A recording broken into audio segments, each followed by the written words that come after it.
फिर बताते हैं त्रेता के अंदर परमात्मा एक मुनिंद्र नाम के ऋषि नाम से प्रसिद्ध हुए।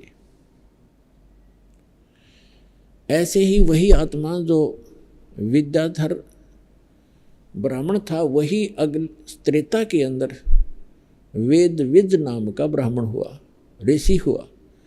उस समय भी वो निसंतान थे और जो उनकी पत्नी दीपिका थी वही आगे चल के सूर्या नाम की उसकी पत्नी रूप में जन्मा, सूर्य नाम हुआ उसका। तो उस समय उनको परमात्मा फिर मिले। उनको संतान नहीं दी क्योंकि उनके संस्कार में नहीं थी, जानबूझ कर नहीं दी भगवान ने कि इनको निकालना है। ऐसा नहीं पुण्यात्माओं कि संतान है वो नहीं निकलेंगे, क्योंकि ये सतयुग त्रेता द्वापर तक जो बैन था तो इसमें वो निकल नहीं सके थे अगर ज़्यादा फंस जाते। तो अब तो बच्चे होंगे वो भी अच्छी बात है, उनको भगवान की भक्ति, उनके संस्कार अच्छे बन जाएंगे, वो भी पार होंगे और हमारा उनका जो कर्ज है वो भगवान माफ़ कर देगा। जैसे पीछे हरियाणा सरकार ने कर्जे माफ़ कर दिए किसानों के, जो भी जिसने ले रखा था मजदूरों ने या जैसे भी, तो वो बड़ी फ्री हो गए और आगे ठीक चलेंगे तो अपना सुख होगा।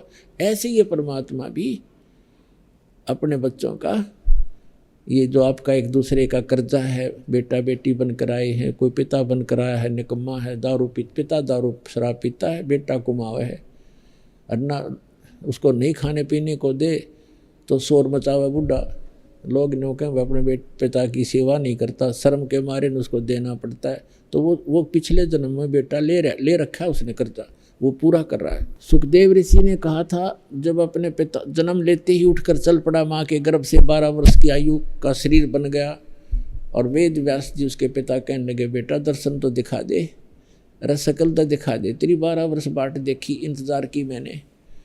तो ऋषि सुखदेव ऋषि कहते हैं कि व्यास जी, ना जाने कितनी बार मैं तेरा बाप हो दिया, ना जाने तू कितनी बार मेरा पिता हो दिया, ये तो बुरा झंझट है। अब मैं इस मोह में फंसूँ नहीं, तेरी तरफ देख लूँगा, मेरी आस्था पिता रूप में हो जाएगी। आप तो ग्रस्त हैं ही इस कीचड़ में। यूँ कह करके वहाँ से अंतर ध्यान हो गया, आकाश में उड़ गया। ऐसी सिद्धि थी पिछले जन्म के संस्कार, बैटरी चार्ज थी इसकी, लेकिन पार नहीं हो सका था जब तक सच्चा नाम नहीं मिलेगा।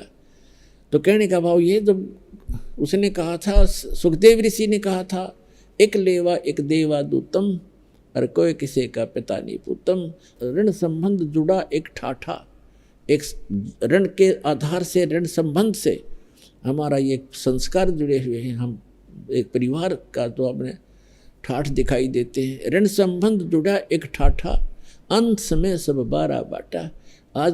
आज माता पिता हैं, बेटा बेटी है, पिता की मृत्यु होगी मन नाइजीरिया में जन्म लेवे, और पुत्र की मृत्यु होगी मन श्रीलंका में जन्म लेगा। 12 बाट हो गए, कोई कहीं जन्मा कोई कहीं जन्मा। ये कहाँ का साथ है आपका? एक लेवा एक देवा दूतम, और कोई किसी का पिता नहीं पूतम। ऋण संबंध जुड़ा एक ठाठा, अंश में सब 12 बाटा। तो पुण्यात्माओं, यहाँ ये नहीं सोचना कि बच्चों को छोड़ दें, पत्नी को छोड़ दें, पति को छोड़ दें, नहीं। जो कर्ज किसी से ऋण दे रखा है और वो लोन देता नहीं तो महानकम्मा आदमी होता है। उसने अपना ऋण सहर्ष उतारना चाहिए, छोड़ के भागने से कोई लाभ नहीं होता। और अब परमात्मा का साथ मिल गया, आपको ऐसा बिजनेस मिल गया कि आपकी कमाई इतनी हो जाएगी कि आप आसानी से ऋण उतार सकोगे।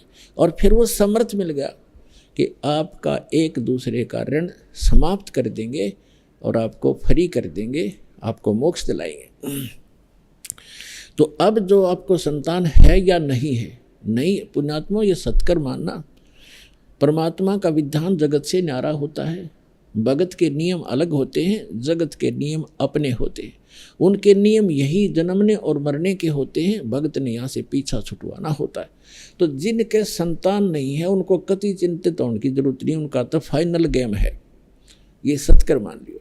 लेकिन ये मन डट नहीं देता। यु काल में इतना प्रेरणा भर रखी, इतना प्रेशर भर दिया, बहनें यूँ सोचती हैं हमें बांझ कहेंगे। बांझ ना होते हुए, डॉक्टर एक बहन को बता रहे थे, डॉक्टर का कोई तकलीफ नहीं और संतान नहीं, तो ये भगवान की दया होती है। फिर भी परमात्मा आवश्यक समझेंगे तो आपको संतान भी दे देंगे, ऐसी बात नहीं। क्योंकि हमने देखा को 25-25 वर्ष 27 वर्ष विवाह को हो गए थे, आज उस बहन को जुड़वा बच्चे दे रखे 2। एक को 56 वर्ष की आयु में एक लड़की हो गई थी और वो लड़की पुत्र पुत्री वाली हो रही, और उसने दीक्षा ली 56 वर्ष की आयु में लड़का दे दिया भगवान ने। तो वो तो मांगते ही संतान, उन्होंने भगवान से कोई लेना देना नहीं।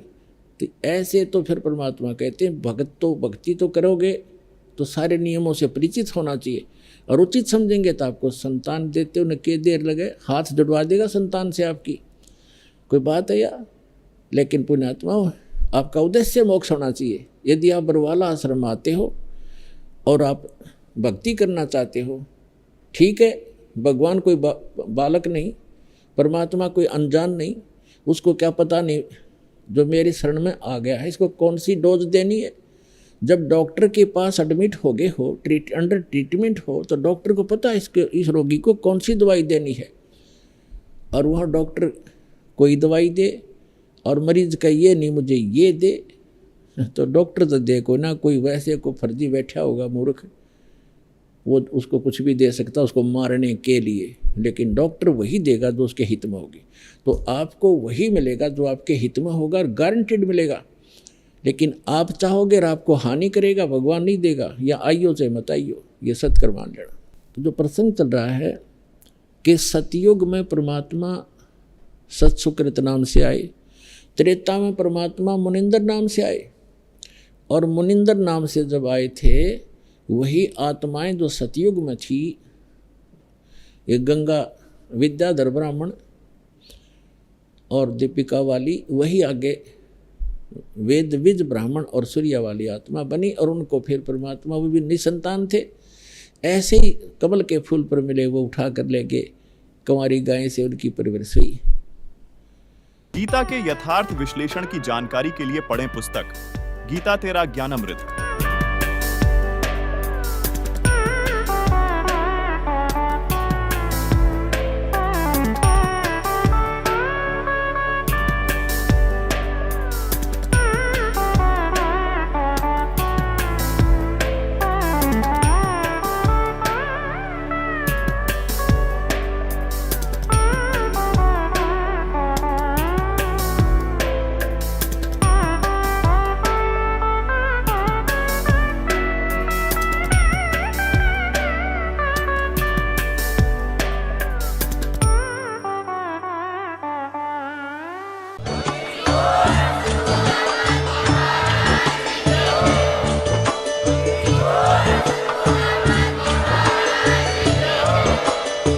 सुन रहे थे जगत गुरु तत्वदर्शी संत रामपाल जी महाराज जी के मंगल प्रवचन। अधिक जानकारी के लिए विजिट कीजिए हमारी वेबसाइट www.jagatgururampalji.org। संत रामपाल जी महाराज जी के शुभ आशीर्वाद से पूरे विश्व भर में 500 से भी ज्यादा नाम दीक्षा केंद्र हैं, जिन पर संत रामपाल जी महाराज जी द्वारा ऑनलाइन निशुल्क नाम दीक्षा दी जा रही है। अपने नजदीकी नाम दीक्षा केंद्र का पता करने के लिए संपर्क करें 8222880541।